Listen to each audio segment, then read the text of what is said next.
ఈ నెల 9న విశాఖ డైరీని సందర్శించి అనంతరం కలెక్టరేట్లో అధికారులతో సమావేశం నిర్వహించాలని సభా సంఘం నిర్ణయించింది. విశాఖ డైరీ అవకతవకలపై అసెంబ్లీ కమిటీ హాల్లో సభా సంఘం భేటీ ముగిసింది. విశాఖ డైరీపై వచ్చిన అభియోగాలపై సుదీర్ఘంగా చర్చించామన్న సభా సంఘం నేతలు స్పీకర్ అనుమతితో ఆడిటర్తో పాటు కోఆపరేటివ్ కంపెనీస్ యాక్ట్ మీద అవగాహన ఉన్నవారిని కూడా బృందంలోకి చేర్చుకుంటామన్నారు.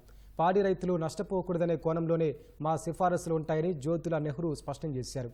జ్యోతుల నెహ్రూ అధ్యక్షతన వెలగపూడి రామకృష్ణబాబు, పల్లా శ్రీనివాస్, గౌతు శిరీష, బేబీ నయన, దాట్ల సుబ్బరాజు, బోండా ఉమా సమావేశంలో పాల్గొన్నారు. హౌస్ కమిటీ ఈరోజు తొలి సమావేశం అందరు సభ్యులతోటి కూడా వేసినటువంటి 7 సభ్యులు కూడా రావడం జరిగింది. ముఖ్యంగా ఈ చర్చలో ఇచ్చినటువంటి అంశాలను చూసుకుంటే ప్రధానంగా రేపు 9వ తారీఖున ఫ్యాక్టరీకి వెళ్ళి ఫ్యాక్టరీలో ఇన్స్పెక్ట్ చేసి అక్కడ పరిస్థితుల్ని సంగ్రహించి తదుపరి కలెక్టర్ ఆఫీసులో 3 గంటలకి జిల్లా అధికారులతోటి దానికి సంబంధిత అధికారులందరినీ కూడా పిలిచి వారితోటి రమ్మని పిలవడం జరుగుతుంది. వాళ్ళందరితోటి కూడా రివ్యూ చేయడం జరుగుతుంది. అదైన తదుపరి మళ్ళీ సమావేశం ఎప్పుడు అన్నది అక్కడ నిర్ణయించడం జరుగుతుంది.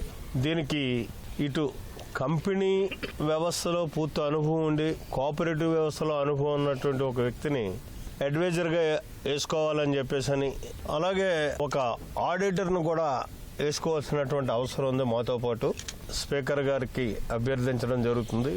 విశాఖ డైరీకి ఎటువంటి ఆపరేషన్స్కి ఇబ్బంది లేకుండా ఎందుకు లాభాల నుంచి నష్టాలకు జారుకుంటుంది, ఎందుకు వీరు పాడి రైతుల మీద భారం వేస్తున్నారు, అలాగే ఎంప్లాయీస్ మీద ముఖ్యంగా గత 20 సంవత్సరాలుగా పనిచేస్తున్నటువంటి ఎంప్లాయీస్కి వారు తక్కువ జీతాలతో సుమారు 399 రూపాయలు జీతం ఇచ్చి వారు ఎందుకు నడుపుతున్నారు, అలాగే ట్రస్ట్ పెట్టి ట్రస్ట్ నుండి ఎలాగ డబ్బులు వీళ్ళు డైవర్ట్ చేస్తున్నారో దాని మీద కూడా పూర్తిగా అధ్యయనం చేసి దాని నుంచి వచ్చినటువంటి కంక్లూజన్స్ అన్నీ కూడా సభకి ముందు ఉంచడానికి నిర్ణయం చేసుకున్నామండి.